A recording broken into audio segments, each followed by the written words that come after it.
Malam ini saya selaku host juga ingin memberikan kabar gembira. Nanti insya Allah akan ada pembagian susu dan juga ada door prize untuk 3 orang yang beruntung. Jadi untuk ibu-ibu, kakak-kakak, teman-teman yang sudah berhadir, terima kasih atas kehadirannya. Selamat mengikuti acara dan dapatkan door prize-nya, seperti itu ya, amin gitu ya kan. Baik, kita masuk ke dalam materi kita, program Hamil Tanpa Galau. Sebelumnya saya akan memperkenalkan Dr. Darmi yang mungkin sudah dikenal sekali nih dok, kayaknya di mana-mana muncul ya Dr. Darmi ini. Baik, nama lengkap Dr. Darmi Tumanggar, MCAT Klinik SPOG. Beliau lahir di Subulu Salam. Asli Subulu Salam ya dok ya? Memang? Iya dulunya. Oh dulunya ya, sampai sekarang lah udah sampai ke sini lagi. Dr. Darmi ini lahirnya di Subulu Salam, original Subulu Salam nih. Kemudian statusnya belum menikah, insya Allah segera ini ya dok ya, amin. Dr. Darmi ini juga mengenyam pendidikan di SD Jonton. Jauh nih dok, masih Kecamatan Penanggalan tapi ya dok ya? Masih. Dan untuk FK-nya tamatan dari Unsyah Aceh ya. Kalau untuk magister kliniknya di Erlangga di Jawa ya dok ya? Iya, Jawa Timur. Jawa Timur. Sebelumnya saya sama dokternya sama-sama dokter umumnya di Penanggalan ya dok ya nih. Pernah di Penanggalan?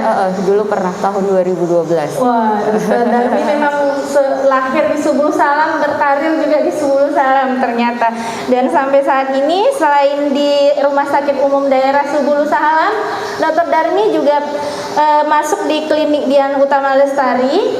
Ibu-ibu apabila memiliki kesempatan untuk bertemu dengan beliau dapat menghubungi pihak klinik untuk mendaftarkan dan membuat janji. Tanpa memperpanjang kalam, mari kita dengarkan materi dari Dr. Darmi. Silakan dokter. Ya. Terima kasih Dr. Indah. Assalamualaikum warahmatullahi wabarakatuh. Saya berdiri aja ya. Iya.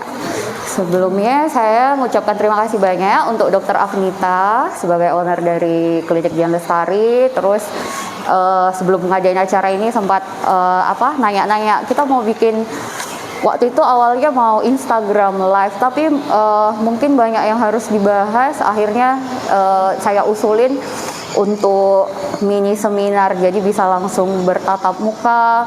Terus mungkin pertanyaannya banyak, jadi nanti saya menyampaikan materinya mungkin nggak terlalu banyak. Jadi nanti saya ngasih kesempatan banyak bertanya dari pesertanya aja. Jadi mungkin udah disiapkan dari rumah mau menyampaikan apa, nanti bisa ditanya. Terus kita ngambil tema program Hamil Tanpa Galau.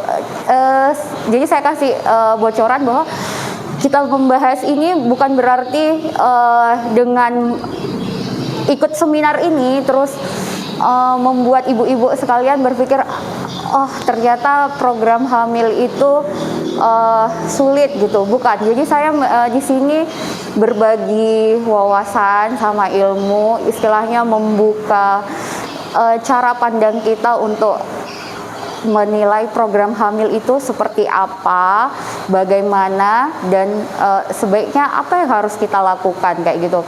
Terus karena selama ini di klinik, di praktek di sini, di rumah sakit atau dimanapun, banyak sekali pasien-pasien itu program hamil itu sering datang sendiri, terus periksa sekali habis itu hilang gitu. Padahal maksudnya untuk program hamil itu butuh waktu, kesabaran. Ya pokoknya benar-benar harus sabar memang. Jadi harapan saya setelah ikut seminar ini nanti ibu-ibu sekalian lebih terbuka cara pandangnya untuk menghadapi masalah-masalah kenapa seorang perempuan belum hamil. Ini pesertanya maksudnya ibu-ibu non nakes semua? Ada yang nakes juga? Oh, ada. Oke. Ya udah. Jadi kita mulai. Nah, jadi kalau kita bicara tentang program hamil, apa yang paling utama? Ya, kita harus tahu dulu batasannya. Kenapa seseorang melakukan program hamil? Jadi kita kenal dengan, kalau nama bagusnya ya infertilitas, tapi kalau orang awam masyarakat taunya bilangnya itu tidak subur. Nah, kapan seseorang dikatakan tidak subur? Nah, tidak subur itu belum berhasilnya pasangan untuk mendapatkan kehamilan. Jadi sekurang-kurangnya dalam 12 bulan atau 1 tahun. Terus frekuensi berhubungan suami istri itu 2-3 kali per minggu. Kemudian tidak menggunakan kontrasepsi. Jadi kalau ada ibu-ibu datang, Bu udah menikah berapa tahun? Masih 6 bulan dok, saya mau promil. Nggak mau saya iniin, cuma saya kasih tahu, Bu tunggu 1 tahun dulu ya, gitu. Kemudian tinggal serumah nggak? Pasti saya tanya, lah kalau LDRan gimana ceritanya mau hamil, ketemu aja sebulan sekali, jadi nggak terpenuhi syaratnya ya kan, gitu. Nah, sebenarnya infertilitas ini ada dibagi dua, ada yang primer, ada yang sekunder, tapi nggak saya buat karena di sini memang secara garis besar aja saya sampaikan. Jadi kalau yang dibilang primer itu karena memang belum pernah hamil sama sekali, sedangkan kalau yang sekunder sudah pernah hamil dan sudah punya pernah melahirkan bayi hidup sebelumnya. Ternyata angka kejadiannya cukup besar, 10 sampai ini kejadian di Indonesia ya, ini dari statistik. 10-15%-nya itu terjadi ya memang di usia reproduktif, masih usia subur. Terus lebih dari 4 juta pasangan ya memang mengalami kasus tidak subur ini gitu. Jadi memang banyak sekali ternyata. Oke, next.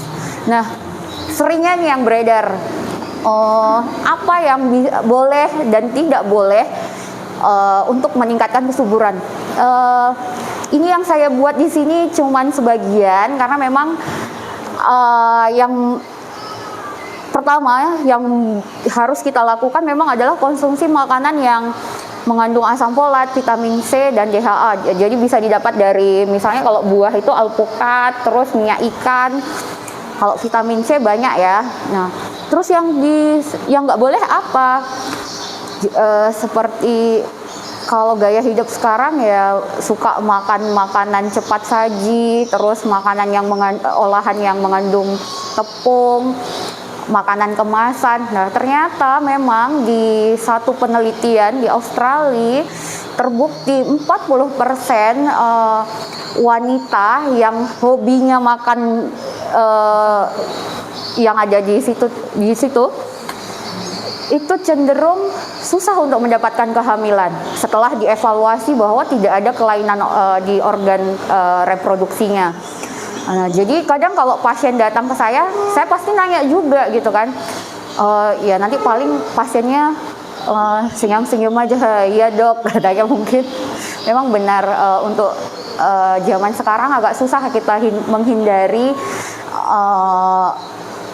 bentuk makanan yang seperti ini ya, tapi sebisa mungkin dari sekarang bisa kita kurangi. Terus mengendalikan stres dan emosi ya, ini juga sangat mempengaruhi, apalagi misalnya orang-orang yang belum memiliki keturunan. Kalau di Indonesia kan agak masih ini ya, jadi tetangga udah nikah, pas belum nikah pasti nanya kapan nikah, pas udah nikah nanya kapan punya anak. Ya yang kayak gitu-gitu diabaikan aja daripada ini kan membuat tambah emosi. Terus olahraga ringan sedang ya maksudnya olahraga ringan sedang itu maksudnya ya kita selain beraktivitas sehari-hari, kan beraktivitas sehari-hari pun kan biasanya tidak terlalu mengeluarkan kalori, jadi boleh olahraga ringan sedang ini per minggu dianjurkan 2-3 kali. Sedangkan kalau misalnya aktivitas berlebihan, pasti ditanya yang gimana dok aktivitas berlebihan. Jadi sebenarnya aktivitas berlebihan di sini kita kan punya batasan jam kerja normal ya. Jadi kalau sudah jam kerja yang tidak normal itu biasanya mempengaruhi kesuburan. Seperti misalnya banyak kasus-kasus seperti ini terjadi malah pada wanita atau pria yang bekerjanya itu melebihi dari jam kerja batas, melebihi batas normal dari jam kerja biasa. Jadi misalnya suka jaga malam, jadi siang udah kerja, dilanjut lagi malam kerja, akhirnya jam istirahatnya berkurang karena normalnya memang jam istirahat kita itu sekitar 7 sampai 8 jam per hari normalnya. Oke, jadi ini sebenarnya sangat klasik sekali. Permasalahan infertilitas ini pasti seperti tadi di awal saya sampaikan membutuhkan waktu, biaya, kemudian mempengaruhi emosi kita secara mendalam. Kemudian apalagi kalau memang kita harus memutuskan untuk melakukan program hamil, karena program hamil itu mau yang alami, mau yang buatan atau dengan bantuan, semuanya pasti mahal. Semua mengeluarkan uang yang cukup banyak gitu. Jadi mungkin kalau ibu-ibu udah pernah mencoba program hamil, pasti ngerasain, terutama masalah waktu dan emosi ya. Mungkin biaya bisa dicari, tapi waktu kita harus benar-benar membagi, apalagi kita bekerja, terus sudah bekerja, kapan lagi mau programnya, terus emosi ya seperti tadi, mungkin omongan mertua, tetangga, terus entah siapa yang kita bahkan nggak kenal gitu, suka aja gitu usil nanya-nanyain kok belum punya anak gitu. Nah, pasti nanya, jadi kapan dok waktu yang ideal untuk melakukan program hamil? Ya tadi kembali lagi ke definisi awal bahwa minimal sudah menikah 1 tahun, berhubungan seksual yang teratur dan tidak menggunakan kontrasepsi. Pertanyaannya, kenapa harus menunggu 1 tahun? Ternyata dari penelitian 5 dari 6 pasangan sudah hamil pada 6 tahun pada 1 tahun pertama pernikahan. Nah, ini berdasarkan penelitian juga, ya memang hamil di bulan pertama pernikahan itu nggak terlalu banyak Bu, ya paling 30%. Dan kalau sudah di 1 tahun pertama pernikahan, 90%-nya pasti akan hamil secara spontan. Nah, kalau kita 1 tahun belum hamil, ya udah berarti ada penyebab-penyebab yang mempengaruhi kenapa seorang wanita belum hamil. Nah, ada pengecualian tapi ya. Nah, pada wanita yang usianya lebih dari 35 tahun, kita nggak menunggu 1 tahun. Nah, 6 bulan menikah dengan berhubungan cukup teratur dan tidak pakai kontrasepsi, belum ada tanda-tanda untuk hamil, sudah boleh langsung diperiksakan.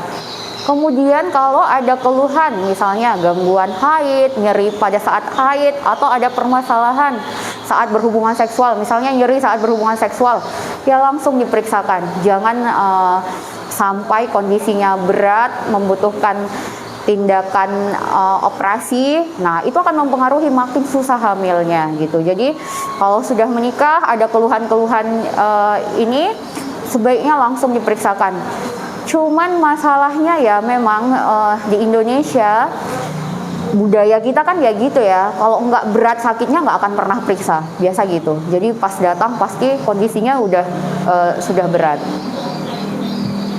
Nah, penyebabnya apa? Nah, kalau zaman dulu kalau orang nggak hamil salahnya perempuan, kalau sekarang enggak. Jadi faktor suami, faktor istri itu sama besarnya, sama-sama 40%. Jadi sedangkan yang 20%-nya itu tidak diketahui itu bisa faktor keduanya, suami dan istri, atau memang sudah diobati, diberikan penyubur istilahnya, tapi tidak ada perbaikan sama sekali. Nah, itu memang benar-benar faktor yang sampai saat ini dicari tahu belum ketemu penyebabnya apa gitu.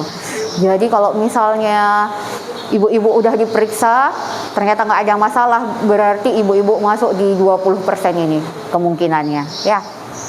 Nah, apa aja faktor istri yang paling sering? Gangguan ovulasi. Maksudnya gangguan ovulasi apa?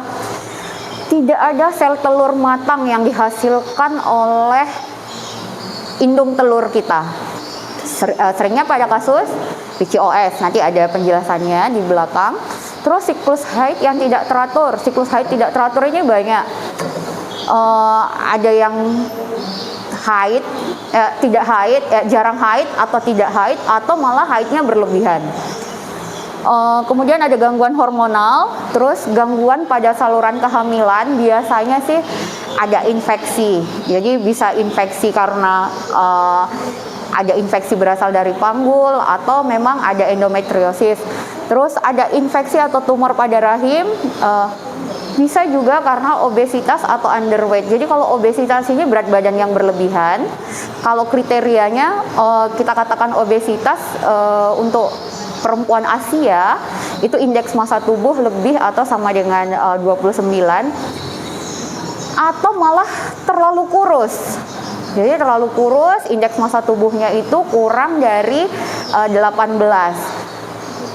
Kenapa orang terlalu gemuk atau terlalu kurus nggak bisa hamil? Karena di dalam lemak itu ada satu hormon yang ikut mengatur terjadinya proses menstruasi. Makanya kalau orang yang gemuk, berat badannya memang benar berlebihan, biasanya mensnya nggak lancar. Gitu juga dengan orang yang terlalu kurus, ya karena itu tadi fungsi lemak itu ada, dia berlebihan salah, kurang juga salah. Next, Dok. Ya, kalau faktor suami apa? Ini yang paling sering. Gangguan hormonal iya, terus kelainan sperma iya. Jadi kelainan sperma itu dilihat nanti jumlahnya, bentuknya bagaimana, dan pergerakannya normal atau tidak. Nah, kemudian gaya hidup, seperti merokok, minum alkohol, atau sebenarnya obat-obatan juga bisa ya. Jadi sebenarnya bukan obat-obatan terlarang saja. Jadi misalnya kortikosteroid itu paling sering juga mempengaruhi kesuburan. Jadi biasa laki-laki yang suka membentuk otot, biasa kan minum obat. Itu biasa yang diminum kortikosteroid. Itu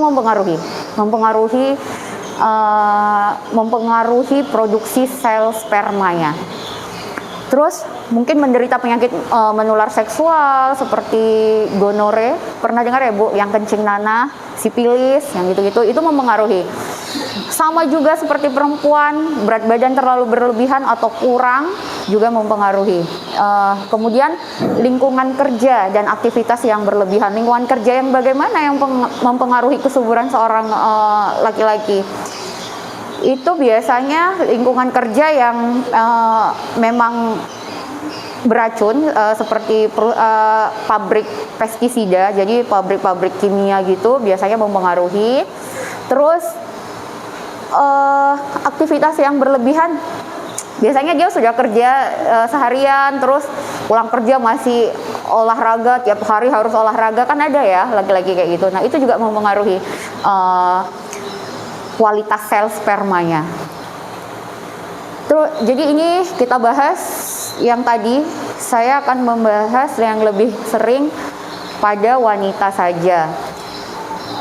Karena kalau ibu-ibu program hamil yang saya tangani ya yang perempuan. Kalau misalnya laki-laki biasanya kita kalau memang ada masalah akan dirujuk ke dokter ahli urologi.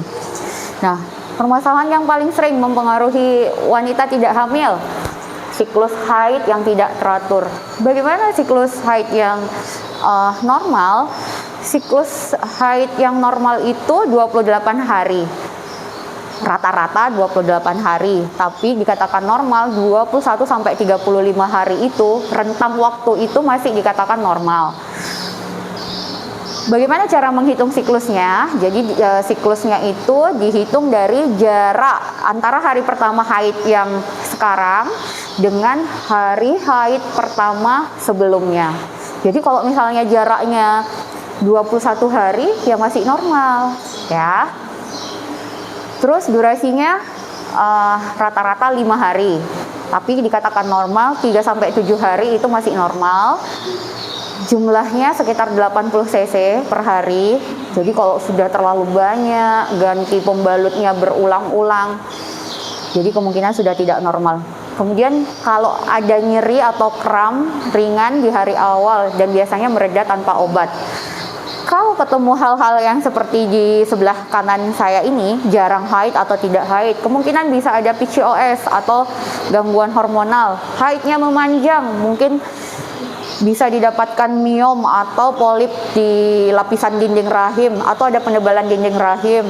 Terus nyeri haid yang berlebihan, kemungkinan ada endometriosis. Next. Nah, ini tadi yang kita bahas PCOS atau Polycystic Ovarian Syndrome. Jadi sindrom indung telurnya, sel telurnya itu kecil-kecil. Nah, seperti di gambarnya. Jadi kalau normal itu yang seperti yang di sebelah sana. Jadi memang ada sel telurnya yang besar. Sel telurnya itu nggak banyak, tapi ada yang besar. Sedangkan yang di sebelah sini, yang polikistik, itu sel telurnya banyak, tapi kecil-kecil. Jadi kalau sel telurnya kecil, kurang dari 2 cm, itu istilahnya sel telurnya nggak matang. Jadi nggak bisa dibuahi. Dibuahi pun nggak akan jadi. Nah, jadi dia ini salah satu penyebab gangguan haid karena sel telurnya tadi tidak matang. Gejala yang paling sering apa? Jarang haid. Jadi jarang haid itu ya bisa jadi orang haid jaraknya kan tadi 21 sampai 35 hari ya. Dia bisa 2 atau 3 bulan haidnya cuma sekali gitu. Atau malah nggak haid sama sekali, berbulan-bulan nggak haid, tapi ya nggak hamil juga gitu. Terus ada didapatkan tanda-tanda hiperandrogen. Hiperandrogen ini hormonnya terlalu tinggi. Jadi androgen ini ada pada wanita, tapi kadarnya rendah. Jadi dia normalnya kadar yang tinggi itu ada pada laki-laki, tapi ini pada perempuan juga jadi tinggi. Akhirnya penampakannya kayak laki-laki. Jadi ada pertumbuhan rambut yang berlebihan di anggota tubuh. Jadi perempuan berkumis, berjenggot, itu tanda-tanda hiperandrogen ya, Bu. Kemudian bulunya tumbuh lebat di daerah lengan, paha atas, kemudian banyak jerawatnya bukan di wajah aja, tapi di punggung, bahkan di bagian badan yang lain, atau malah ada kebotakan gitu. Nah, kemudian dari pemeriksaan USG-nya ya didapatkan seperti yang digambar, calon sel telurnya banyak, tapi nggak ada yang besar, nggak bisa dibuahi gitu. Nah, jadi PCOS ini sangat sering terjadi dan sebenarnya sangat mudah terdiagnosa karena didapatkan 2 gejala dari 3 tadi yang saya sebutkan, itu sudah memenuhi kriteria untuk dikatakan sebagai PCOS. Nah, jadi bagaimana cara mengatasinya? Bisa dicegah nggak PCOS gitu kan? Ya, PCOS bisa dicegah dengan cara apa?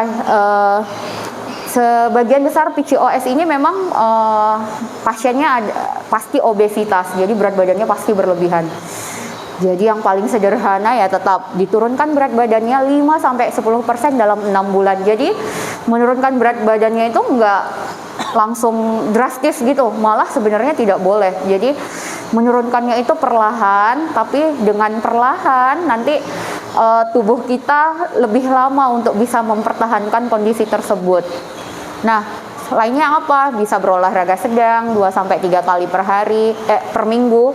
Durasinya ya nggak lama-lama, setengah sampai 1 jam aja. Jadi seminggu itu 3 jam aja olahraga sedang udah cukup sebenarnya. Terus mengatur pola diet. Kalau dibilang diet itu bukan dikurangi ya. Jadi kan biasa kan kalau orang kan kalau dibilang diet pasti dikurangi ya.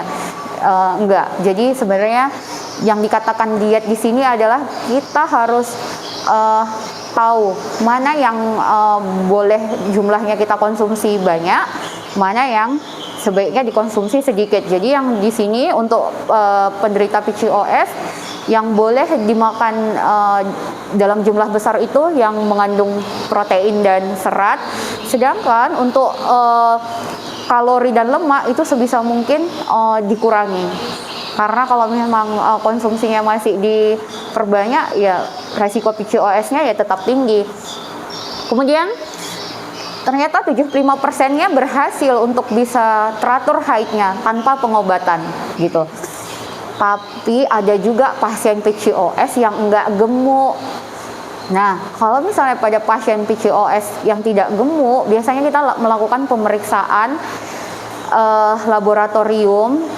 Sebagian besar itu didapatkan pasien ini mengalami namanya resistensi insulin. Jadi kalau sudah mengalami resistensi insulin, nanti diperlukan pengobatan. Jadi nanti dia mendapatkan pengobatan selama 3 sampai 6 bulan, terus dievaluasi sel telurnya tambah besar atau enggak gitu. Tapi kalau dengan pengobatan ternyata gagal, masih belum ada sel telur yang besar, akhirnya perlu tindakan operasi. Operasinya bukan mengangkat indung telur, bukan.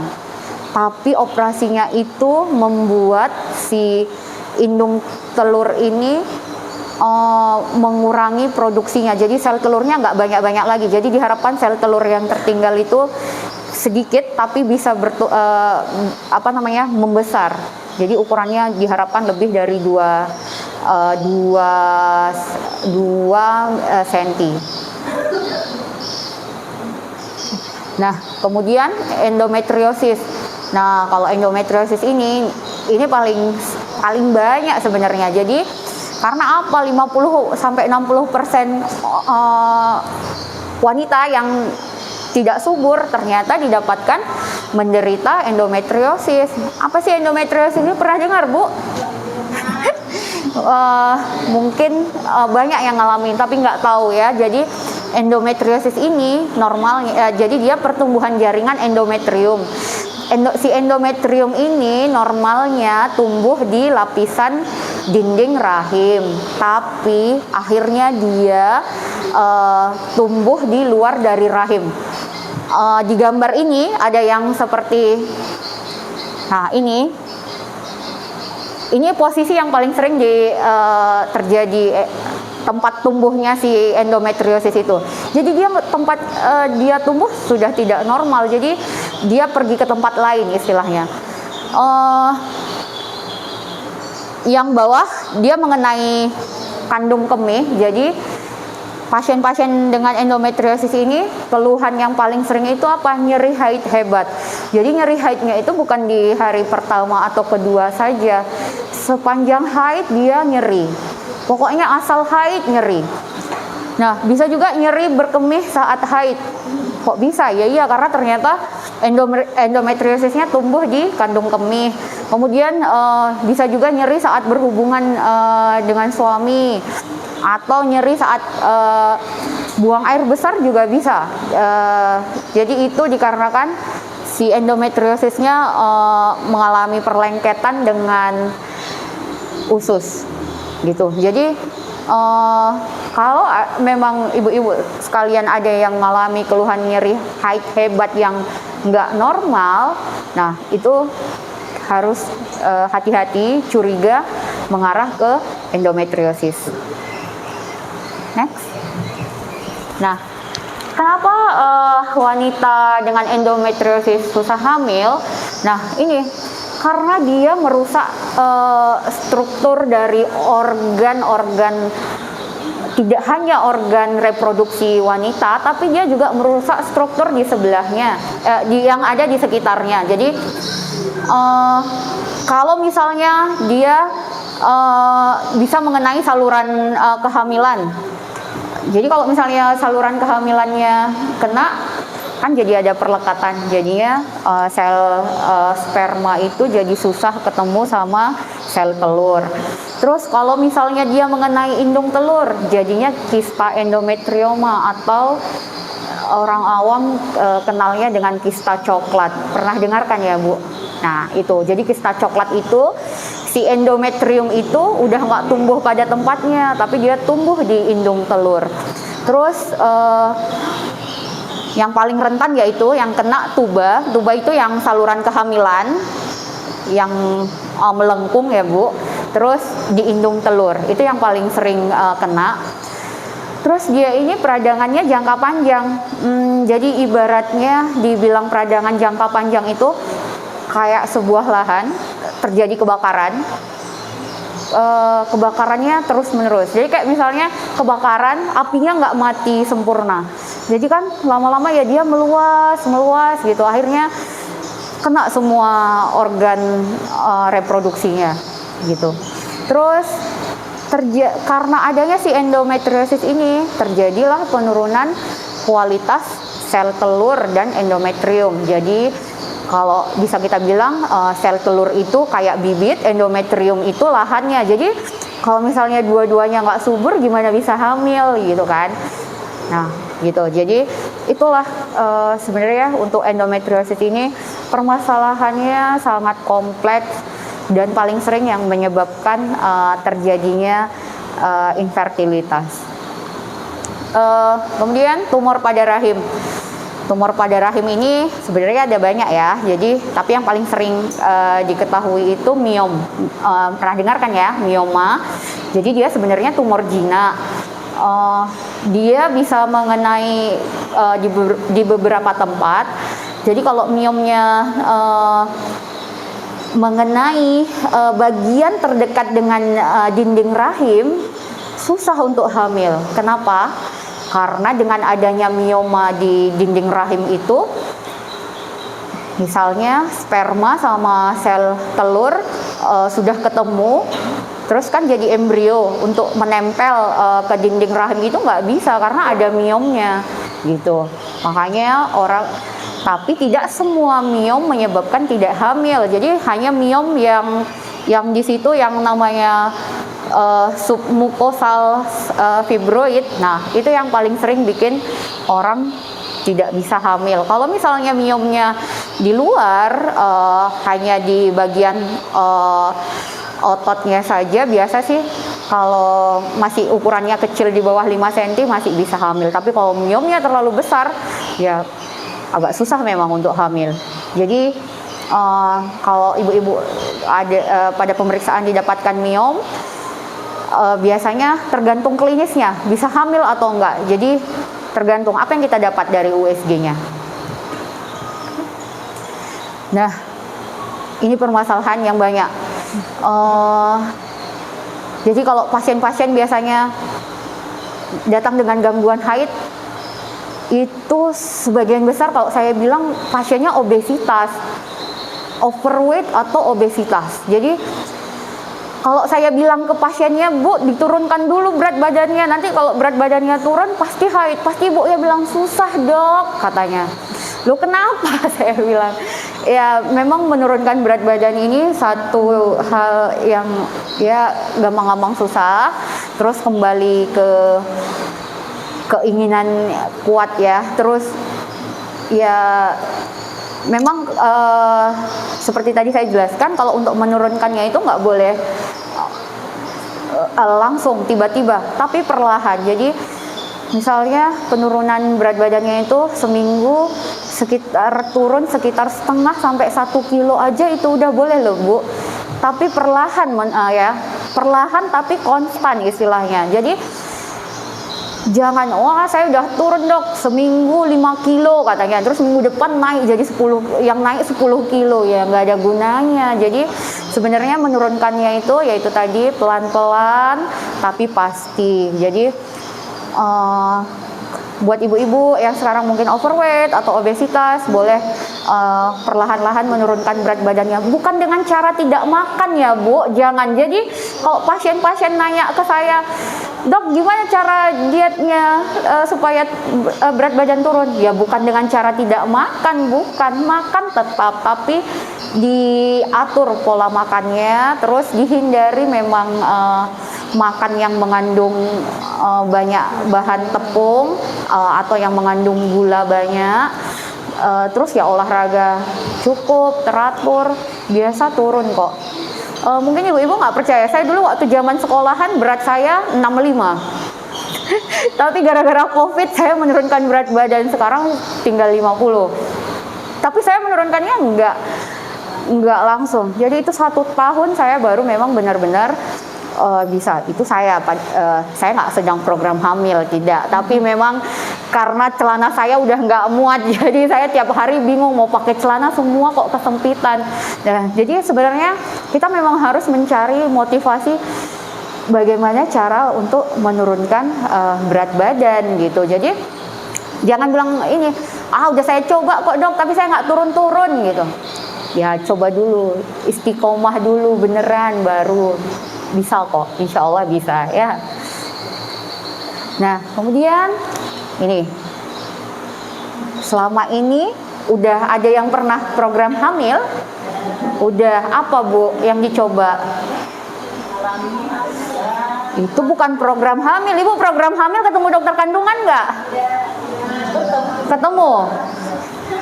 Ada satu Bu Lizda, ya udah ketemu saya. Yang lain saya belum pernah ketemu. Jadi kalau sebenarnya program hamil itu secara ini terbagi 3 ya, secara garis besarnya terbagi 3. Jadi yang namanya program kehamilan alami, mengupayakan kehamilan lewat hubungan seks seperti biasa, tapi dibantu juga dengan pemberian obat-obatan penyubur, baik kepada istri ataupun suaminya. Jadi kalau datang cuman istrinya aja, suaminya nggak ikut, itu nggak program hamil, itu program istri aja namanya. Terus angka keberhasilannya memang kecil ya, 3-7%, tapi 3-7% pun ya namanya kita ikhtiar ya patut diusahakan, nggak apa-apa.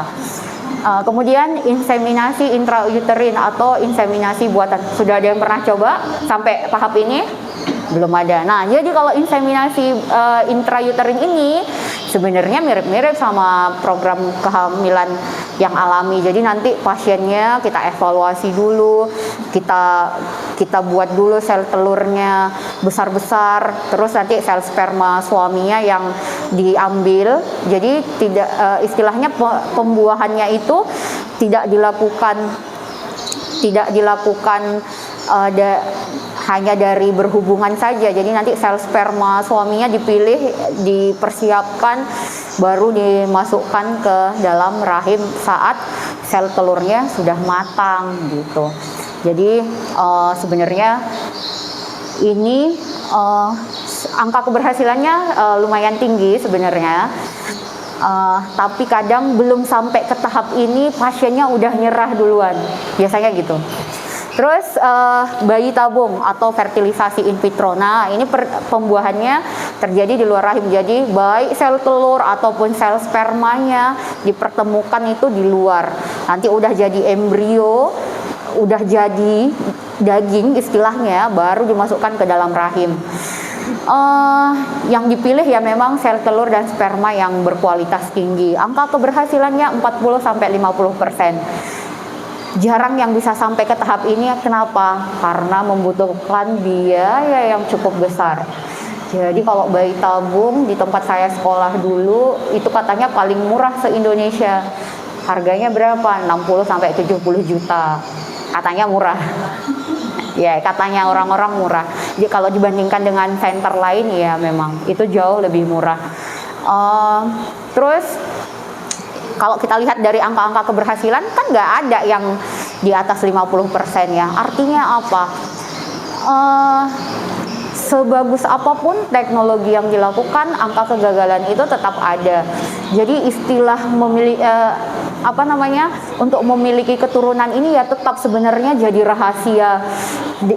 rahasia Allah ya kan. Tapi kita sebagai manusia ya tetap untuk ikhtiar ya tetap harus kita lakukan. Next. Nah, kalau ibu-ibu mau melakukan tahapan program hamil yang saya bilang tadi, yang harus dilakukan itu datang bersama suami, karena tadi kan udah dikasih tahu penyebabnya itu suami sama istri itu sama-sama 40% penyebabnya. Jadi nanti pasti kita tanya dulu yang di sebelah sana, itu pasti kita tanya semua ke ibu-ibu ada mengalami hal tersebut tidak gitu.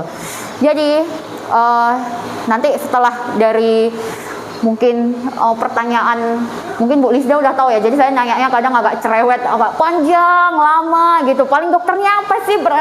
Banyak sekali pertanyaannya pasti gitu.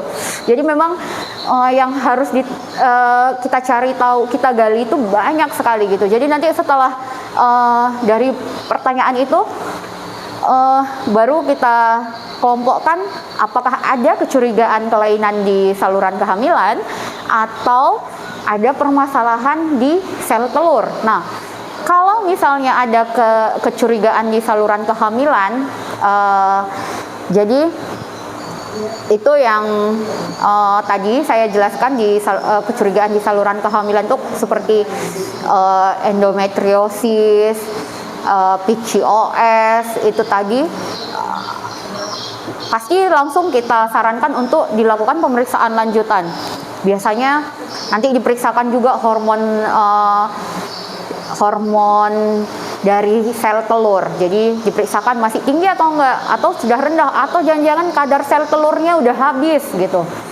Kalau memang dari pemeriksaan itu sudah ada kelainan di saluran kehamilan, terus sel telurnya sudah mau habis, usia sudah di atas 35 tahun, biasanya nggak ada pilihan lain, pasti pasiennya langsung kita sarankan untuk bayi tabung, karena coba-coba yang lain juga nggak ada gunanya lagi gitu. Jadi kalau memang sudah ada permasalahan di saluran kehamilan, langsung penegakan diagnosa dengan pemeriksaan histerosalpingografi. Jadi dilihat ada perlekatan nggak. Kalau sudah ada perlekatan ya sudah, nggak bisa yang lain lagi gitu.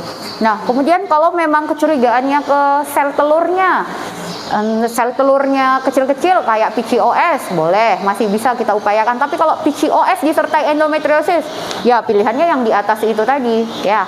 Jadi kalau misalnya sel telurnya bermasalah karena gangguan hormon, terus ada PCOS, biasa kita masih melakukan pemeriksaan. Kita lihat dulu siklus menstruasinya bagaimana, kemudian kita lakukan pemeriksaan USG transvaginal untuk melihat kondisi di dalam seperti apa. Jadi kita lihat sel telurnya baik, kemudian tidak ada miom di rahim, tidak ada tumor jinak yang lain, atau tidak ada kecurigaan endometriosis, tidak ada kista coklat. Nah, itu masih bisa kita coba dengan program kehamilan yang alami. Jadi nanti kalau misalnya ada pasien yang ke saya, misalnya saya udah ketemu ada kista coklat, pasti saya bilang, Bu, untuk hamil kayaknya susah. Apalagi kista coklatnya misalnya udah besar, lebih dari 5 cm. Ya udah, itu biasa tindakannya sih memang dikecilkan dulu. Kalau memang dikecilkan masih bisa, nanti diperiksakan hormon untuk menilai sel telurnya masih banyak atau enggak. Karena kalau ada peradangan seperti itu, sel telurnya pasti terganggu kan endometriosis tadi menurunkan kualitas sel telur.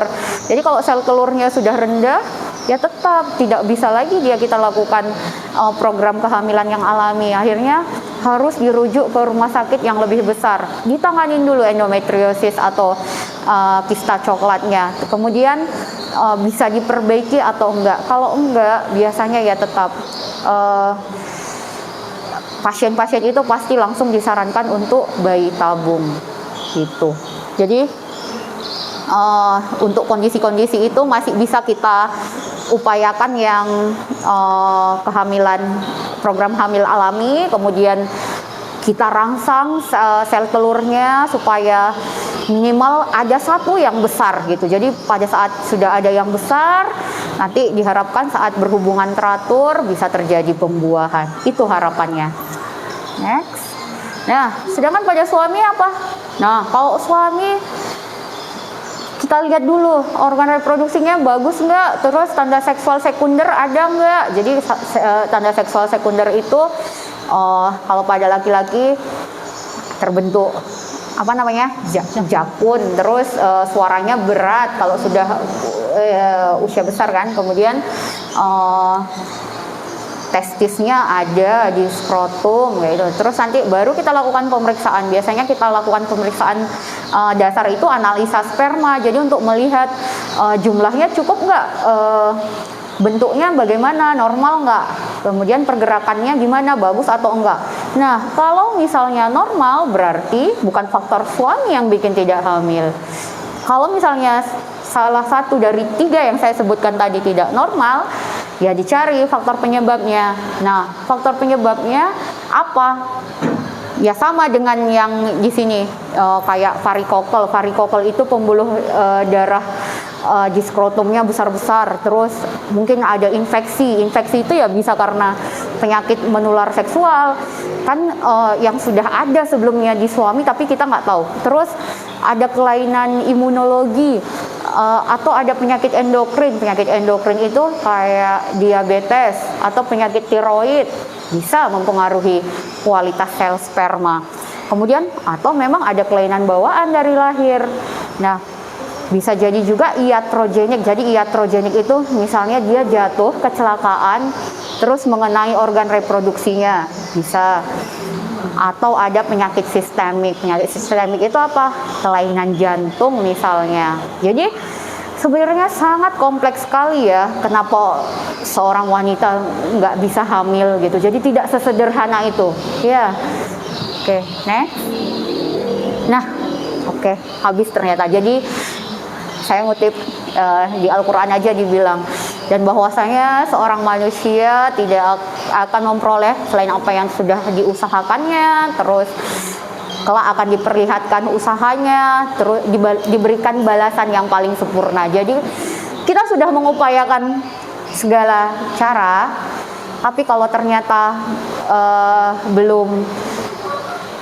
belum juga dikasih keturunan, berarti itu sudah jadi rahasia Allah kenapa kita nggak dikasih keturunan. Tapi harapannya ibu-ibu semua ya, jangan pernah putus asa untuk mencoba. Jadi banyak kok pasien itu, dia nggak cuman ke satu dokter, dia kesana kesini semua dia coba, terus bertahun-tahun baru akhirnya bisa. Banyak yang bisa hamil spontan, banyak. Jadi kadang di program hamil yang alami itu kita udah kasih penyubur, kita rangsang sel telur, nggak ada hasil. Ada beberapa pasien saya, ya kalau menurut saya sih ya memang orangnya sangat-sangat bersemangat. Jadi sudah gagal dengan dirangsang sel telur, penyubur segala macam, memang tidak ada kelainan di organ reproduksinya. Jadi waktu itu dia akhirnya mungkin lelah, istirahat, 1-2 tahun dia tidak pernah program lagi, tapi tahun ketiga datang-datang, ternyata dok saya hamil katanya. Ada yang seperti itu Bu, ada. Jadi saya mau ngasih tahu itu bahwa ternyata ya memang si 20% ini tadi itu nyata ada Bu, banyak sekali saya ketemu. Dan ya mereka memang untuk bisa mendapatkan itu ya nggak cuman ke satu dokter, enggak. Jadi tapi dia berusaha dan dan tidak patah semangat di tengah jalan, dia tetap berusaha gitu. Ya demikian materinya. Kalau ada yang mau tanya silakan, saya jawab dengan senang hati. Iya. Baik, mungkin sampai di situ materi dari Dr. Darmi. Terima kasih materinya dokter. Kita masuki sesi berikutnya, yaitu sesi pertanyaan. Bagi ibu-ibu yang ingin bertanya, dipersilahkan. Ada? Jangan malu-malu. Oke, ya. Boleh tanya apa aja Boleh, Bu. di sini kita boleh tanya apa aja tentang program hamil maupun pokoknya tentang yang area kompetensi Dokter Darmi, karena insya Allah hari ini yang hadir Dokter Darmi. Yang lain-lain nanti akan selanjutnya next. Ya kan? Yuk, boleh pertanyaannya nanti boleh sebutin nama, boleh juga enggak. Mau anonim juga boleh kan dok. Nanti ditanya pula, kemarin adalah tetangga kalian nggak ya, orang mana itu ya, kok dia nanya kayak gitu. Jadi kan merasa kurang nyaman privasinya, nggak apa-apa. Yang penting apa yang mau ditanya kan udah disiapin nih dari rumah. Kadang-kadang waktu naik sepeda motor, oh inilah mau ditanya, jadi boleh ditanyakan gratis. Ayo. Boleh ditahan. Baik, Assalamualaikum warahmatullahi wabarakatuh. Waalaikumsalam warahmatullahi wabarakatuh. Nama saya Silvi. Saya ingin menanya nih dok. Iya, Ini kan silakan Bu. dokter sudah menjelaskan bagaimana tentang di dunia medisnya. Saya banyak sekali mendengar di luar sana untuk program hamil. Kalau ini kan tentang medis, banyak orang di luar sana. Ini kalau mau promil, mau program usuk perut. Saya mau nanya satu dulu itu. Bagaimana pendapat dokter tentang tusuk perut? Karena seorang awam ini sikit-sikit, kalau belum hamil, cobalah tusuk ke sana. Itu bagaimana dampaknya untuk kita? Kita kan tidak tahu. Oh iya ya, nanti kita busuk nggak cocok ke sini, busuk sana kan itu masih diputar-putar saja rahim kita kan. Itu bagaimana dari pandangan dari dokter? Oke. Iya. Baik, langsung kita jawab. Satu jawab atau gimana dok? Oh, Enaknya? boleh dua. Dua ya boleh, kan dok? boleh. Biar ada apa? Oh ya, ibu ini dulu ya. Biar nanti nggak jauh kali saya ke sana. Baik. Oke. Bismillah, Assalamualaikum warahmatullahi wabarakatuh. Waalaikumsalam warahmatullahi wabarakatuh. Perkenalkan, nama saya Iin Rohimah. Sebelum saya bertanya, ada sedikit ini ya Bu Dokter ya. Beberapa pekan yang lalu itu saya sempat berdoa gini deh, ya Allah, semoga ada aja gitu promil yang gratis gitu ya. Terus kemudian ada beberapa minggu itu, masya Allah, saya lihat di Facebook ini, masya Allah nih Allah langsung mengabulkan ya. Terus terang untuk program hamil ini, saya pribadi ya, mungkin bukan saya aja mungkin ya, untuk program hamil ini kendala salah satunya adalah di dana ya. Itu mungkin udah jadi rahasia umum. Itu salah satunya adalah kendala 1 bulan 500.000, 1 bulan 600.000. Aduh, udah kayak cicilan motor gitu kan. Jadi karena tidak semua itu dananya itu ada ya dokter ya. Itu salah satunya. Kemudian saya mengucapkan terima kasih banyak ke klinik Utama Dian Lestari. Terima kasih banyak, semoga Allah memudahkan segala urusan. Amin. Memudahkan program-programnya di bagian promil atau apa saja, kesehatan apa saja untuk menyehatkan, memajukan kota Sebulu Salam ini. Ini Bu Dokter, saya mau menanyakan, untuk umur yang 35 tahun masih ada potensi hamil nggak ya dok? Iya. Berhubung saya bukan sehat ya, maksudnya saya menikah udah 15 tahun nih, umur saya udah 35. Nah, jadi agak terpikir juga, masih bisa nggak ya hamil ya? Suami saya umur 40 tahun. Saya sedikit menceritakan kegiatan saya dulu ya dok ya. Boleh, ya, silahkan Bu. Saya pagi mengajar di TK, pulang itu sekitar zuhur ya. Nanti sore jam 4 atau setengah 4 itu saya kegiatan saya di TPA sampai jam 6. Belum lagi kegiatan saya mengurus suami, ya kan? Belum terjadi ya. Apakah itu termasuk apa ya? Pekerjaan yang berlebihan. Aktivitas yang berlebihan bukan ya Bu Dokter.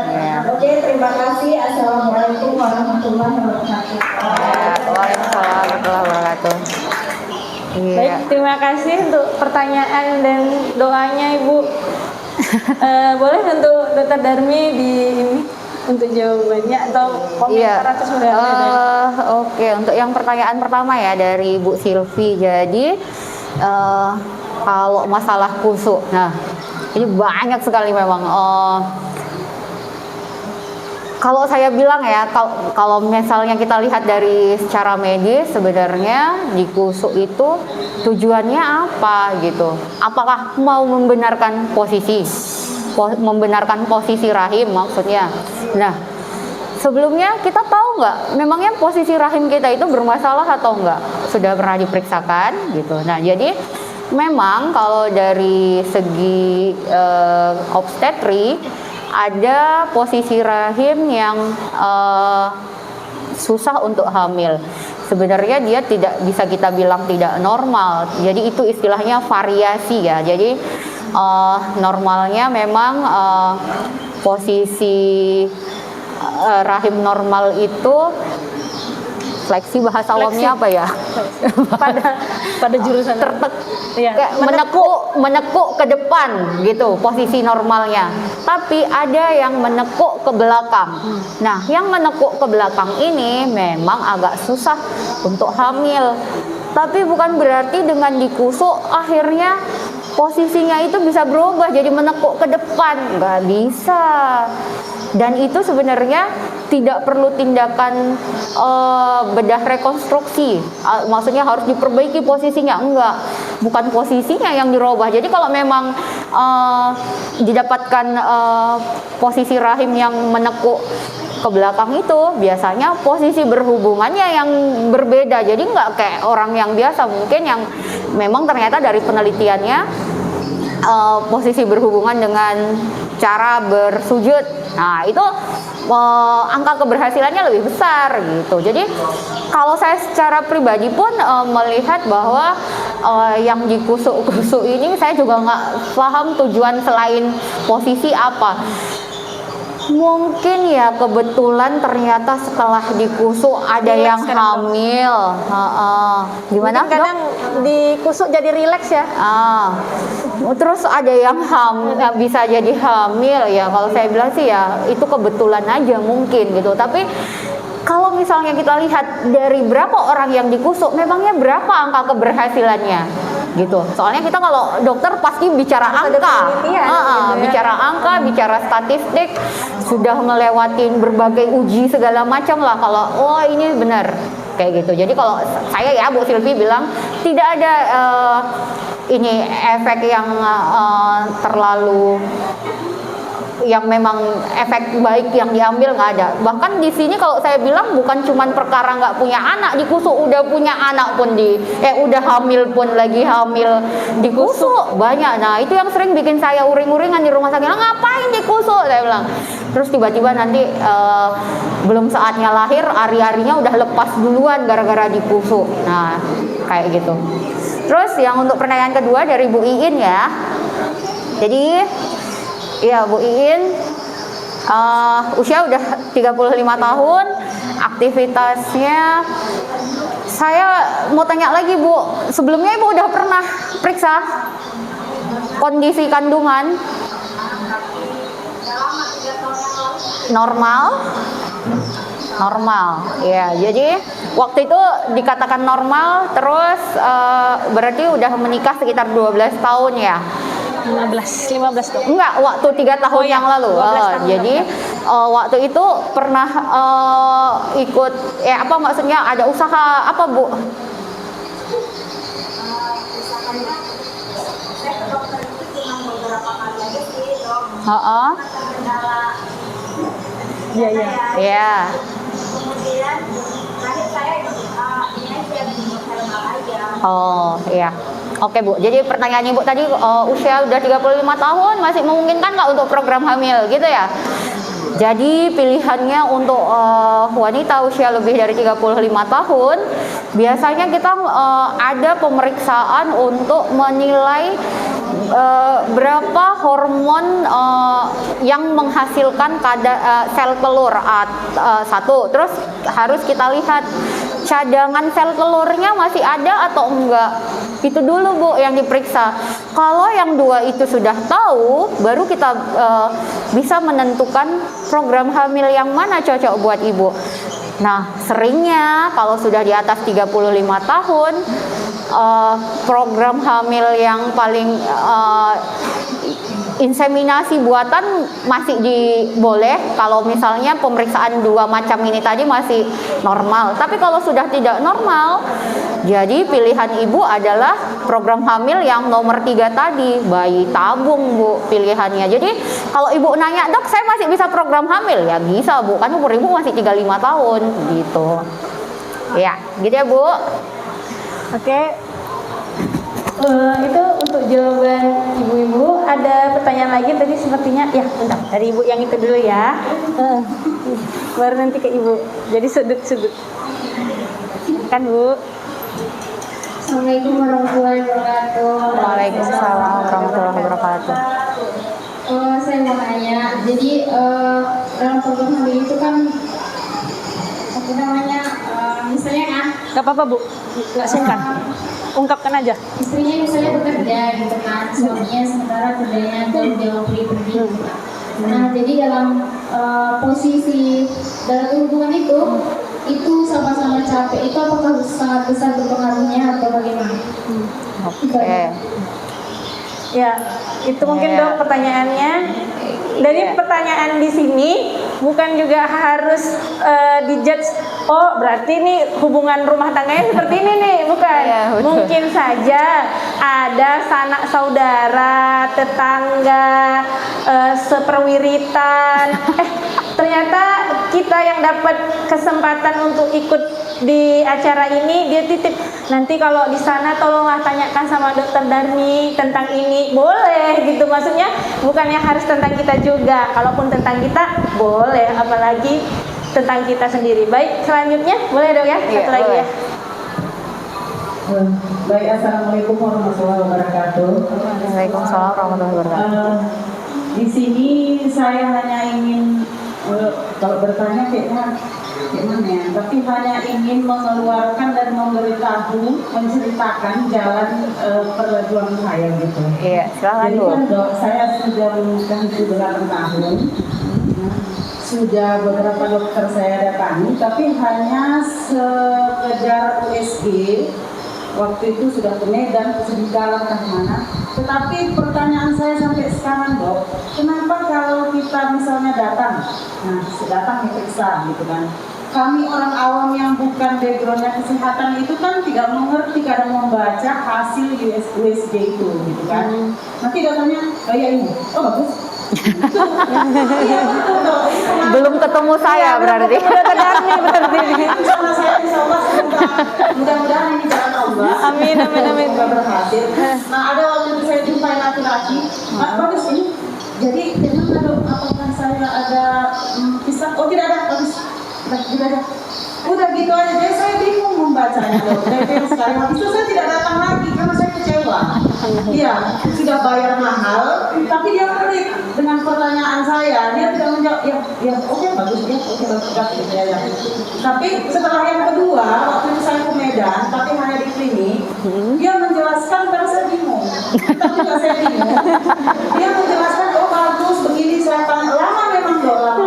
Tapi sampai sekarang pertanyaan saya, dia ada memang mengeluarkan data endometriosis Yes, yes. tadi, Oke. tapi dia tidak mengatakan kamu kena.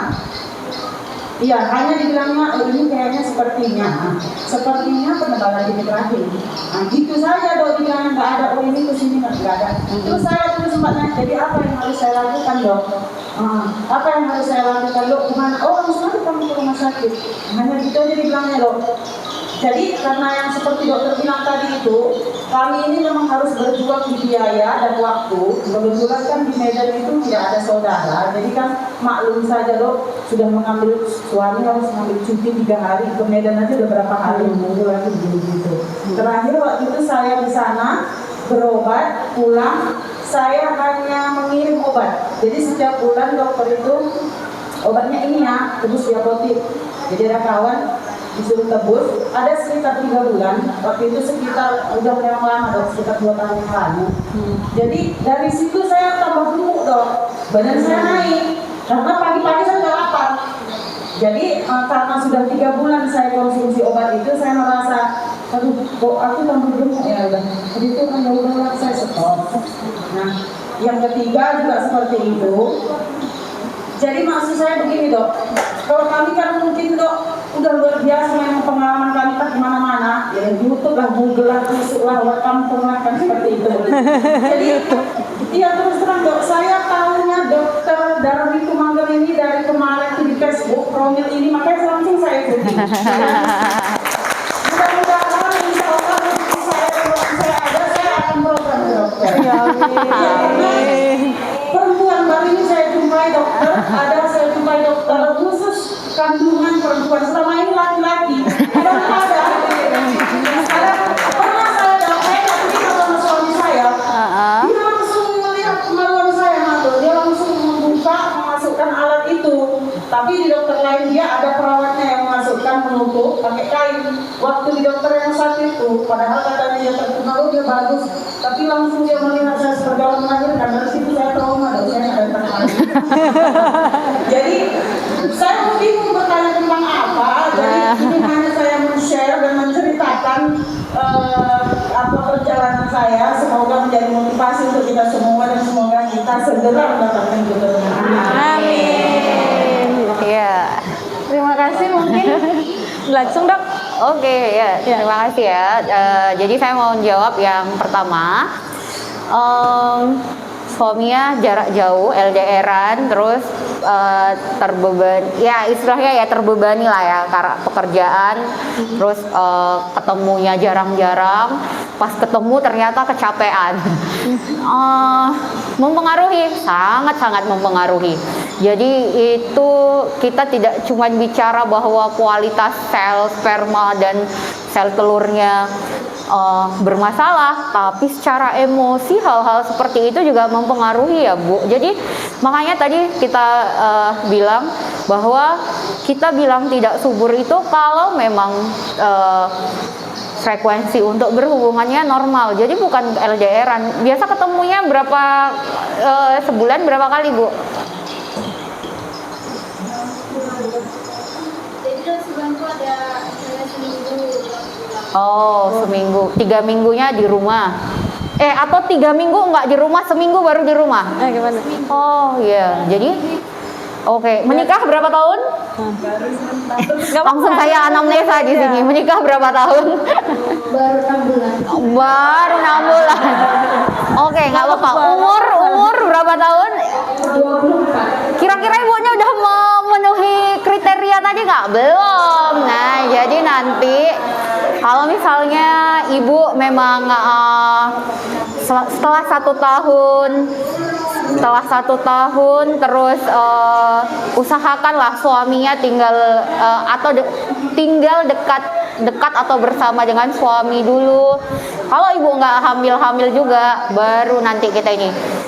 Masa ibu untuk melakukan program hamil masih panjang. Jadi kalau misalnya masih usia 20-an itu saya pasti bilang masih sangat-sangat memungkinkan untuk bisa hamil. Tapi kalau sudah di atas 35, kalau 30 sih istilahnya ya lampu kuning lah. Kalau misalnya untuk usia di atas 35, saya kadang kalau memang ada sesuatu yang mempersulit untuk hamil, saya pasti sampaikan. Nggak mau saya tutup-tutupi atau mem-PHP pasien bilang, oh ini bisa hamil Bu. Nggak, saya nggak seperti itu. Terus buat ibu siapa tadi? Iya, lupa namanya. Oh, Bu Fatimah. Iya, jadi ceritanya ya klasik sebenarnya Bu. Saya bilang klasik itu dalam artian banyak yang seperti ibu. Dalam artian saya juga tidak memungkiri istilahnya kalau teman-teman sejawat saya yang sesama dokter kandungan, kadang cara penyampaian tiap orang ya beda. Terus berbeda karena apa? Yang kita hadapi kan satu ya tingkat pendidikan, sosioekonomi tiap orang kan berbeda gitu ya. Terus rasa empati perempuan sama laki-laki beda ya gitu. Jadi kadang laki-laki ya seperti yang ibu ceritakan tadi lah. Jadi mungkin kalau misalnya dalam program hamil, tapi tidak semua juga dokter laki-laki seperti itu Bu. Jadi karena kalau yang saya lihat guru-guru saya dokter laki-laki yang bahkan subspesialis istilahnya. Jadi sudah obgyn tapi dia khusus untuk mengambil fertilitas, itu banyak juga yang laki-laki. Tapi ya mungkin perjalanan pendidikannya membuat dia lebih sabar, lebih enak dalam menjelaskan ada. Tapi ya memang sebagian besar ya itu tergantung cara dia menyampaikan ke ibu. Jadi ibunya malah bingung. Terus saya udah capek ngeluarin uang, terus saya tanya bilangnya iya bagus, tapi bagusnya apa nggak dikasih tahu gitu. Jadi kadang sebenarnya ibu-ibu yang seperti ini kadang nggak butuh dia harus memang langsung hamil, nggak, tapi dia punya tempat untuk berbagi cerita, itu ya bisa gitu. Jadi tetap ya Bu, jadi kalau memang entah ya memang dibilang ada endometriosis tadi, mungkin ya kalau memang Ibu punya masalah endometriosis memang sebaiknya harus diobati. Kemudian kalau misalnya ada penebalan dinding rahim itu jenisnya banyak, jadi harus kita lihat mengarah ke jina atau ganas. Biasanya setelah kita USG nggak berhenti di situ, jadi biasanya kalau memang perdarahan terus, Ibu ada misalnya keluhan perdarahan terus menerus, ya nanti bisa dikuret itu untuk melihat apa sih yang menyebabkan terjadinya penebalan tersebut gitu. Jadi yang seperti ini sebenarnya, terus yang tadi perkara kirim-kirim obat, saya nggak paham itu kok ada istilah kirim-kirim obat. Saya paling nggak bisa kalau pasien saya cuma minta resep, walaupun sebelumnya sudah pernah, terus saya diinikan obat aja dok, nggak bisa. Jadi tetap apalagi obat untuk merangsang sel telur Bu, itu harus dievaluasi. Jadi kalau misalnya sel telurnya sudah bertambah besar, nah jadi karena dosisnya itu tidak sembarangan dikasih, jadi harus melihat seberapa besar sel telurnya gitu. Jadi saya tadi kaget kok ada istilah mengirim-ngirim obat aja nggak ketemu dokter. Jadi saya kurang tahu, tapi saya tahu itu obatnya pasti untuk merangsang sel telur. Normalnya pada saat seorang pasien dalam program hamil mendapatkan obat untuk merangsang sel telur, itu setiap bulannya harus kita evaluasi. Gitu ya Bu ya. Oke. Itu mungkin untuk ibu-ibu tanggapannya, dan gak apa-apa Bu kalau misalnya masih muda dan baru menikah beberapa bulan, ini kan seperti sedia payung sebelum hujan. Nauzubillah min zalik, nanti omongan netizen yang maha benar ini kan, ini kayaknya udah lebaran ini kamu kok belum hamil katanya, padahal nikahnya lebaran Idul Fitri, ditanyanya lebaran Idul Adha, apa nggak kita potong juga dia jadi kurban ya kan? Tanya aja kerjanya. Seperti itulah mungkin. Tapi kita lanjutkan, mungkin ada lagi yang mau bertanya. Oh iya, oke. Assalamualaikum warahmatullahi wabarakatuh. Waalaikumsalam warahmatullahi wabarakatuh. Nama saya Dewi. Dok, saya mau bertanya, untuk USG itu saat yang seperti apa yang tepat untuk melakukannya? Apakah saat halangan, saat subuh, atau bagaimana? Satu. Yang kedua, bagaimana ciri-ciri sperma yang normal? Saya ingin tahu, Dok. Dan yang ketiga, saya pernah mendengar seseorang mengatakan, jika suami istri sedang berhubungan, mohon maaf ya, jika salah satunya tidak klimaks, itu juga menjadi penghambat untuk kehamilan. Apakah itu benar? Terima kasih. Assalamualaikum warahmatullahi wabarakatuh. Waalaikumsalam warahmatullahi wabarakatuh. Sebelumnya saya jawab pertanyaan pertama ya dok ya, boleh ya dok ya? Iya. Kalau saatnya USG itu Bu, ya insya Allah waktu dokter Darmi lagi praktek dok, Bu, di klinik utama Dian Lestari, jamnya jam berapa ya dok ya? Jam 3 sampai Kalau jam 5. 3 sampai jam 5, saya sekalian promosi di sini gitu ya kan. Kalau hari Sabtu boleh dok? Kalau sudah buat janji sebelumnya. Kalau sudah buat janji itu untuk pertanyaan yang pertama itu sponsornya gitu ya kan. Kita Bisakah dalam keadaan oh ya, nanti untuk keadaannya kita itu jawaban dari Dr. Darmi. Cuman untuk pemanasannya, promosinya itulah nanti kan saya udah ditampilkan foto saya di situ, nggak ada promosinya, bahaya bagi saya ya kan. Oke. Untuk pertanyaan satu lagi boleh dong? Boleh. Oke. Satu lagi mungkin dipersilahkan. Assalamualaikum warahmatullahi wabarakatuh. Waalaikumsalam warahmatullahi Saya wabarakatuh. muslimin, saya ingin bertanya dulu kepada saya pernah melakukan kusuk gitulah kan. Terus ada dibilang sama itu tadi, kamu turun perut bilangnya gitu. Apakah ada dalam kedokteran itu istilah turun perut gitu? Dan itu bilangnya menghambat katanya. Terima kasih. Assalamualaikum warahmatullahi wabarakatuh. Waalaikumsalam warahmatullahi Berarti ini dok yang kakak ini alami itu pendapat dari SPGPU dia. Gosok, pijat dan urut ya kak ya. Dia udah gosok, dipijat, diurut. Nah, pendapat beliau seperti itu. Maka kita saksikan pendapat dari Dokter Darmi SPOG ya dok ya. Oke. Iya, terima Silakan dok. kasih. Iya. Yang pertama tadi Bu Deni ya? Oh, Dewi. Oh, oke. Jadi Bu Dewi pertanyaannya, kapan saat paling tepat untuk USG? Nggak ada waktu yang tepat. Jadi kalau ibu ada keluhan, ada masalah, ya kapan aja boleh. Jadi waktu yang tepat adalah saat ibu ada waktu untuk periksa. Ya, terus yang kedua pertanyaannya tadi oh ya, ciri-ciri sperma yang normal. Jadi kalau ciri-ciri sperma yang normal itu Bu, dia harus melakukan pemeriksaan analisa sperma. Jadi nanti sperma ya setelah dikeluarkan dilakukan pemeriksaan di bawah mikroskop. Nanti 3 yang dinilai. 1 jumlahnya, jumlah atau konsentrasinya. Cukup nggak ada nilai normalnya berdasarkan WHO. Terus dilihat jumlahnya, terus dilihat pergerakannya bagaimana.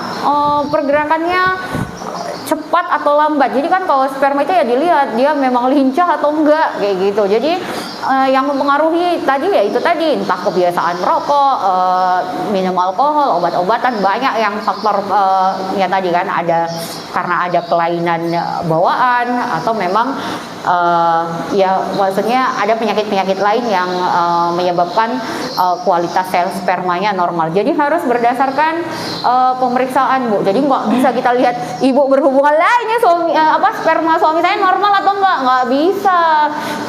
Yang bisa ibu lihat hanya satu impotensi atau enggak. Jadi bisa ejakulasi atau enggak, itu aja. Jadi ibu nggak bisa bilang cuman dengan melihat sperma secara kasat mata tahu ini normal atau enggak bisa. Harus dari pemeriksaan analisa sperma. Oke, terus yang ketiga tadi pertanyaannya apa?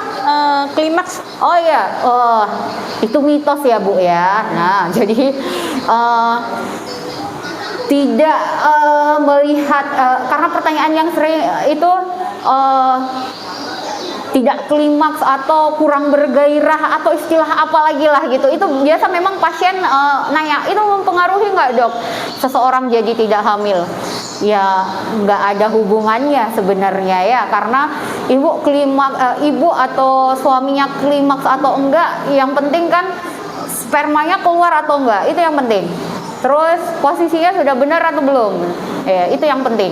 Jadi yang menyebabkan kehamilan kan pertemuan dari sel sperma dan sel telur. Jadi bukan karena ibu puas atau nggak puas, enggak gitu. Jadi tidak ada hubungannya ya.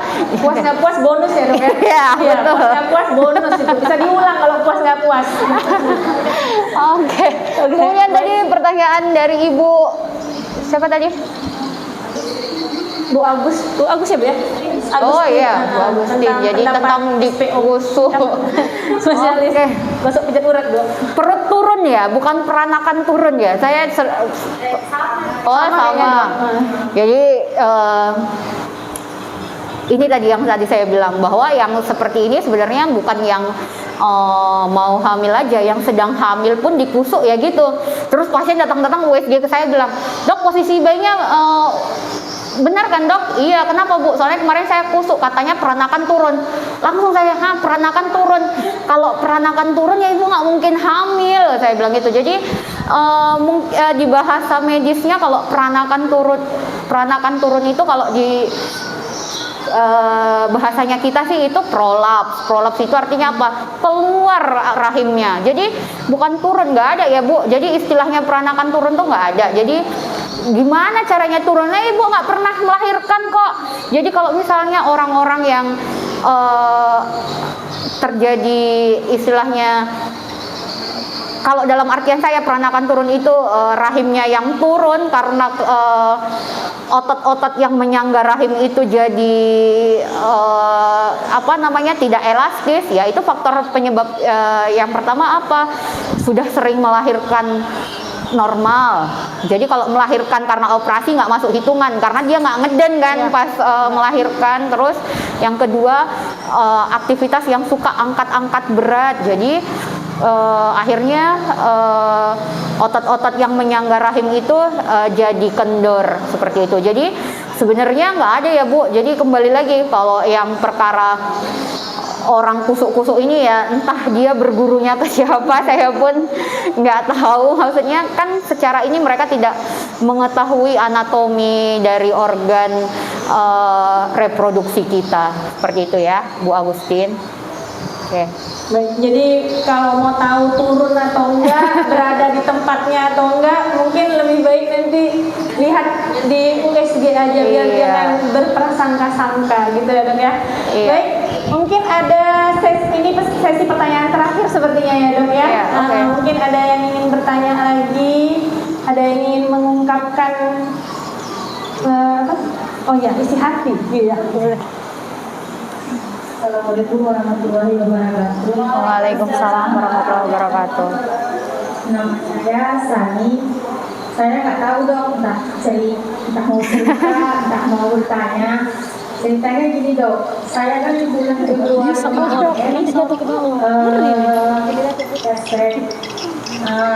hasil cashbacknya tadi garis 2.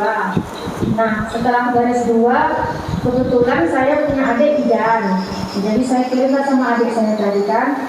Nah dia bilang itu udah positif Kak, udah positif hamil katanya kan, karena jelas sekali gitu.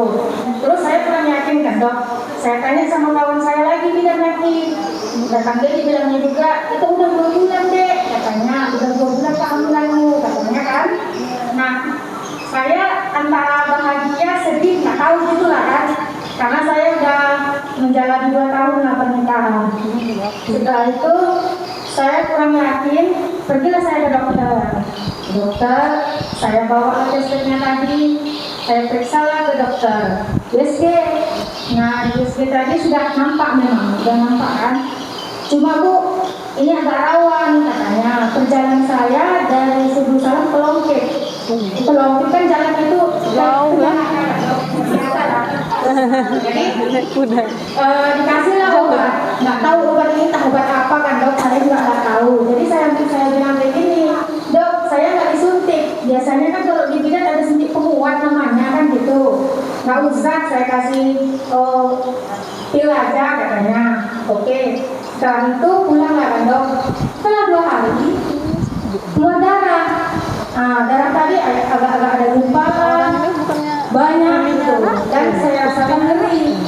Darah itu hari pertama, hari kedua juga seperti itu, darah tadi terus keluar kayak gitu. Nah, saya tanya sama kawan saya lagi, darah tadi tetap keluar gitu. Kata kawan saya tadi dibilangnya kayak gini, apa enggak? Itu kemungkinan masih ada, katanya gitu. Dasar itu tiap hari, karena saya udah nggak ini lagi, udah nggak yakin lagi, ke dokter lah saya, tiba-tiba dicek, udah nggak ada lagi. Nah itu kira-kira Dok, apakah cashbacknya bohong atau keguguran saya keguguran atau kayak mana itu Dok? Apa saya udah hamil atau kayak mana gitu? Saya pun kurang ngerti. Nah hanya itu Dok. Terima kasih. Sebelumnya Bu, cashbacknya di Longkip atau di mana Bu? Kan perlu juga ya Dok ya, atau tapi kan cashbacknya beli di klinik. Oh beli di klinik ya, oh iya. Mana tahu di Longkip kan jauh dia Dok, kena angin gitu kan, kadang dia entah masuk angin, kayak gitu. Jadi itu cerita dan pertanyaan dari Ibu ya. Mungkin ada satu kesempatan lagi sebelum kita tutup sesi pertanyaan karena ada sesi yang ditunggu-tunggu juga. Ada lagi mungkin? Iya, boleh Teh. Iya.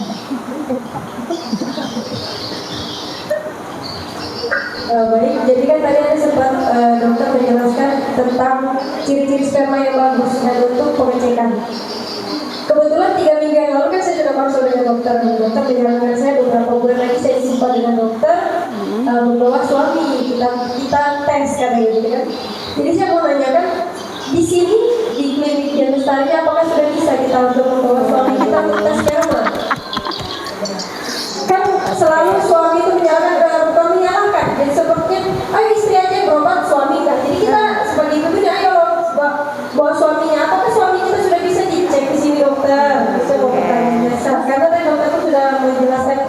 berkata dengan ini. Itulah kegagalan saya. Berpikir bisa di sini atau terima kasih. Oke. Oh, Ibu ada satu lagi. Oh, boleh. Boleh. Sebagai penutup Nanti ya, Dok. pertanyaan yang kedua Dokter Indah yang jawab. Masya Allah, langsung konsul dengan owner. Pertanyaannya tadi kayaknya dokter udah jelasin deh asam folat. Cuman saya belum paham kali makanan yang mengandung asam folat itu apa aja yang boleh dikonsumsi buat kita nih yang ibu rumahan gitu ya, sesuai dengan kantong lah. Oke. Terima kasih Bu Dokter. Iya. Langsung saya jawab ya. Tadi pertanyaan pertama, cerita Bu Sani ya? Iya, Dokter. Jadi ceritanya saya sebenarnya agak-agak ambigu yang pada saat periksa kedua dibilang sudah tidak ada. Dokternya menjelaskan nggak? Jadi yang pertama ada, berarti sudah ada kantongnya. Oh sudah. Jadi yang kedua datang ibu sudah tidak ada kantongnya. Berarti ya keguguran Bu, gitu. Jadi ya memang seringnya pada kasus-kasus keguguran kalau sudah ada perdarahan disertai nyeri, kemungkinan besar memang kita dari USG kita lihat bentuk kantong kehamilannya masih mulus atau enggak. Jadi kalau misalnya masih mulus, kemungkinan untuk dipertahankan masih cukup besar. Tapi kalau misalnya dari gambaran USG didapatkan kantong kehamilannya itu sudah tidak beraturan, nah kalau saya sampaikan ke pasiennya, Bu, kita coba dengan obat-obatan dulu, ditambah dengan bed rest total. Artinya ibu memang harus istirahat, benar-benar istirahat.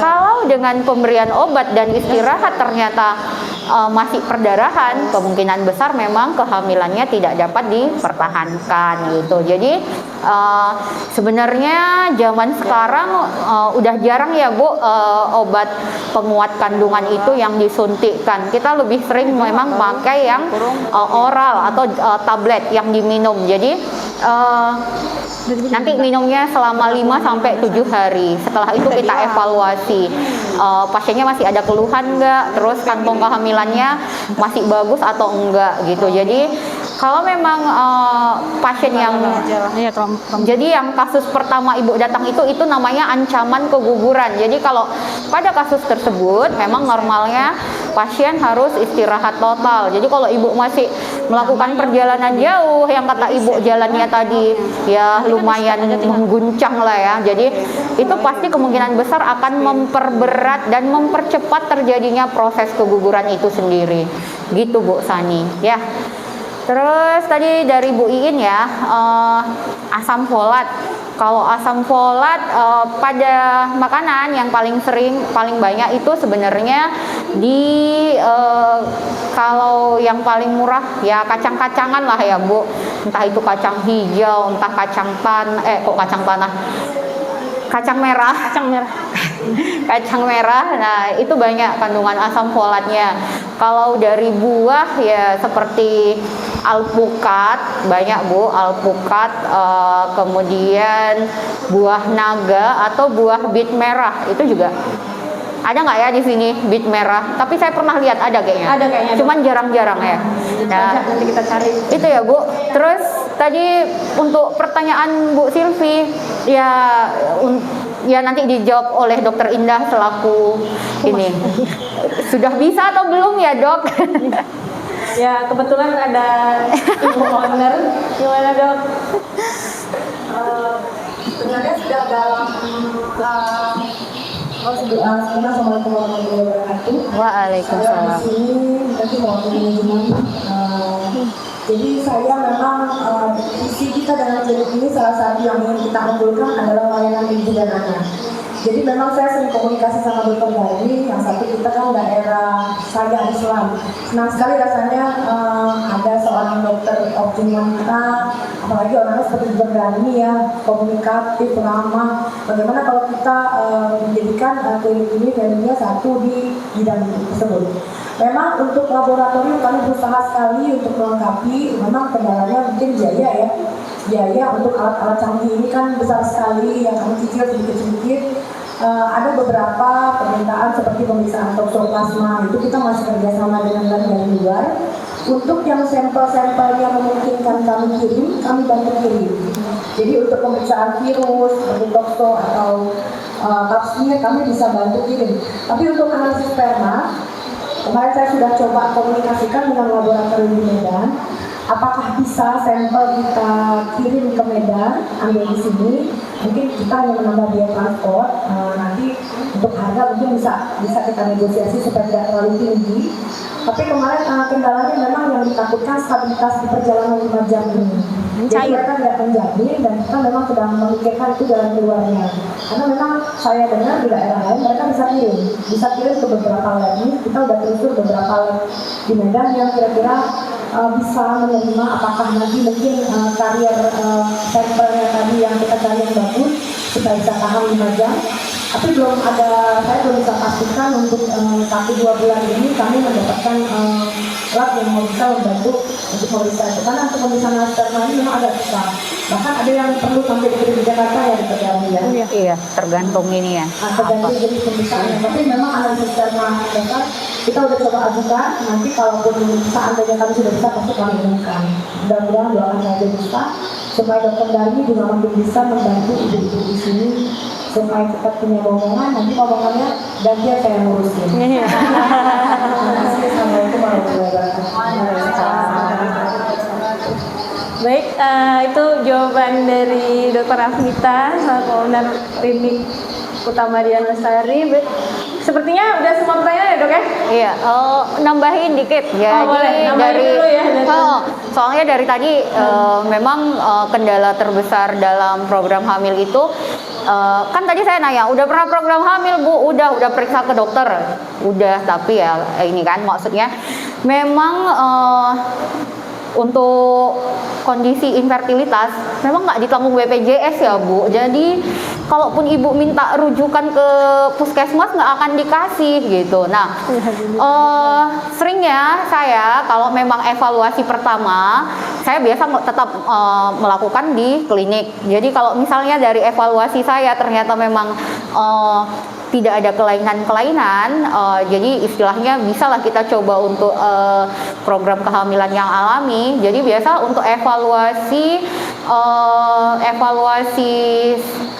perkembangan sel telurnya kadang ya soalnya dok USG kayak kata Bu Iin tadi soalnya sebulan 500.000. Kok murah sekali, saya pikir USG aja Bu, USG transvaginal 300.000, belum lagi obatnya mahal memang. Nah jadi biasa kadang pasien-pasien itu kalau dengan keluhan seperti itu kadang saya bilang sih Bu ambil rujukan ke rumah sakit, nanti evaluasi transvaginalnya saya buat di rumah sakit, tapi terapinya ya obatnya kan nggak dijual di rumah sakit, mau nggak mau ibu harus ambilnya di klinik gitu.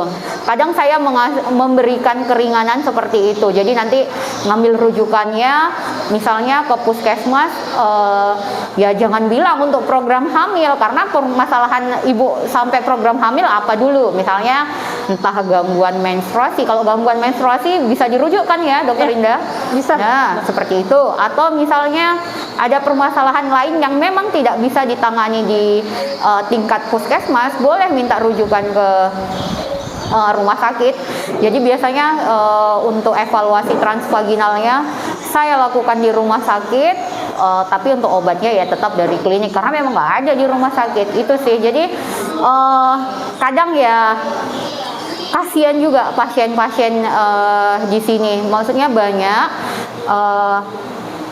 Kalau misalnya dulu ya bolak-balik ke Medan lagi agak-agak repot memang ya. Jadi kalau memang ibu-ibu ya sudah ada keinginan untuk memulai, ya silakan. Nanti saya untuk evaluasi awal di sini, untuk selanjutnya ya bisalah kita cari jalan keluar ya dokter Indah ya. Selalu ada jalan keluar sekalian. Karena insya Allah kan ini investasi yang paling tidak ternilai harganya, karena insya Allah anaklah yang dapat mendoakan kita, anak yang soleh nanti yang dapat mendoakan kita.